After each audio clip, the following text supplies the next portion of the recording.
শুভ সন্ধ্যা। দৈনিক কার্টুনুজের বিশেষ বুলেটিনে আপনাকে স্বাগতম। আপনাদের সাথে আছি কাল্লু মামা। বিস্তারিততে যাবার আগে চলুন দেখে নিই আজকের আলোচনার মূল বিষয়। দেশের বনাঞ্চলে একের পর এক হাতির মৃত্যুতে যখন তোলপাড় চলছে, ঠিক তখনই পরিবেশ উপদেষ্টা সামনে আনলেন এক অভিনব ও যুগান্তকারী সাইকোলজিক্যাল সমাধান। হাতিদের বাঁচাতে এখন নাকি তাদের দেওয়া হবে মোটিভেশনাল ট্রেনিং। চলুন শুনে নেওয়া যাক আমাদের বিশেষ প্রতিনিধির পাঠানো প্রতিবেদনটি। বনের হাতিরা কেন বারবার মারা পড়ছে? তাদের মনে কি কোনো দুঃখ আছে?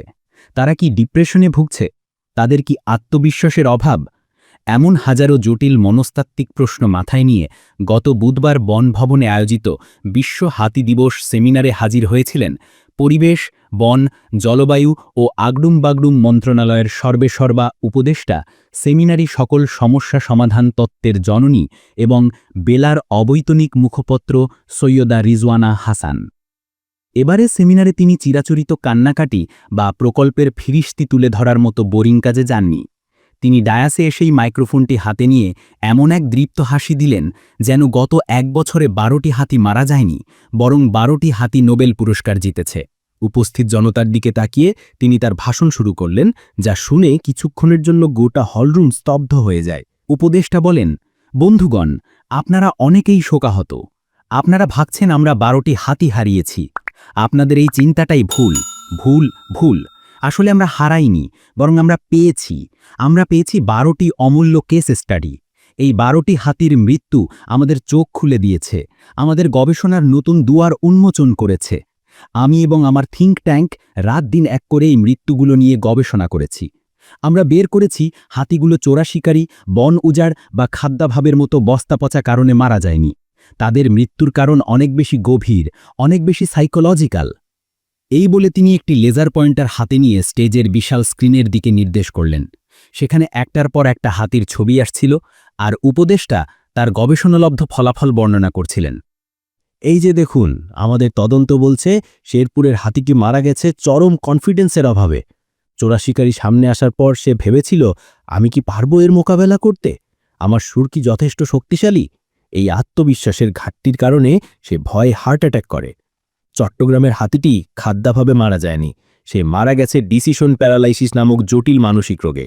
তার সামনে ছিল একটি কাঁঠাল গাছ এবং একটি কলা গাছ। সে সিদ্ধান্ত নিতে পারছিল না কোনটা খাবে।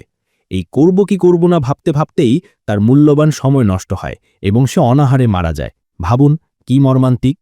আর কক্সবাজারে হাতির মৃত্যুর কারণ আরও অদ্ভুত। সে মারা গেছে ডিপ্রেশন এবং বোর্ডডম থেকে। জীবনে কোনো চ্যালেঞ্জ ছিল না। প্রতিদিন ঘুম থেকে ওঠো, খাও আর জঙ্গলে হাঁটো। এই একঘেয়ে জীবন তার আর ভালো লাগছিল না। তার কোনো ক্যারিয়ার গোল ছিল না, কোনো মান্থলি টার্গেট ছিল না।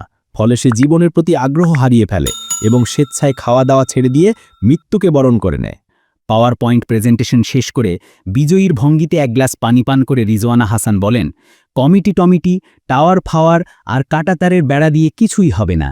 আমি মূল সমস্যাটা ধরে ফেলেছি। গোটা হলরুমে তখন পিনপতন নীরবতা। সবাই একে অপরের দিকে তাকাচ্ছে।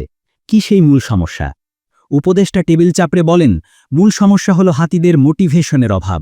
তাদের মধ্যে পারিব না মনোভাব ঢুকে গেছে। তারা জীবনের লক্ষ্য হারিয়ে ফেলেছে। মানুষ দেখলেই তারা ভাবে, ওরে বাবা, নির্ঘাত মারবে।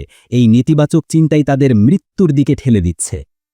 এই যুগান্তকারী আবিষ্কার শুনে হলের মধ্যে বসা বন বিভাগের কর্তারা প্রথমে কিছুক্ষণ হাঁ করে তাকিয়ে থাকেন। এরপর সম্বিত ফিরতেই এক কর্মকর্তা বলে ওঠেন, ম্যাডাম, আপনি ঠিকই ধরেছেন। হাতিদের সেলফ এস্টিম একদম কমে গেছে।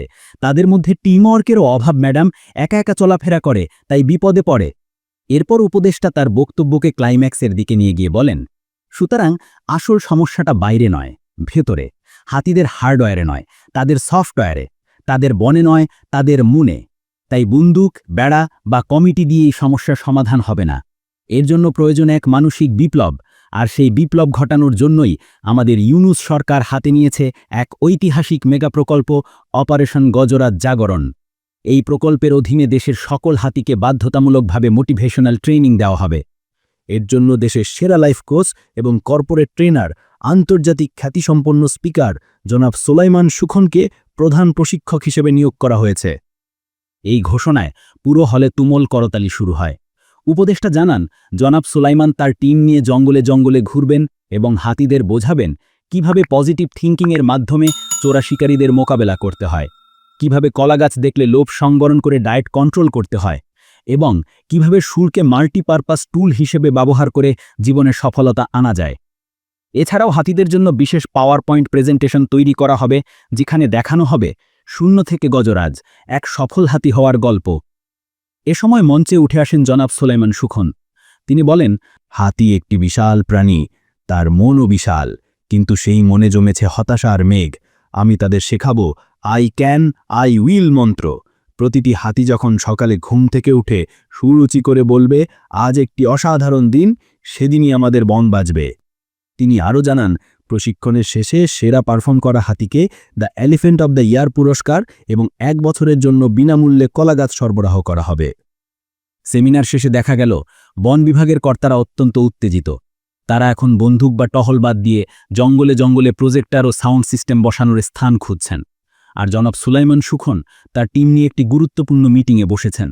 হাতির ভাষায় সিনার্জি ও প্যারাডাইম শিফট শব্দ দুটো কিভাবে অনুবাদ করা যায় তা নিয়ে তুমুল আলোচনা চলছে। শুনছিলেন অপারেশন গজরাজ জাগরণ নিয়ে আমাদের আজকের বিশেষ প্রতিবেদন।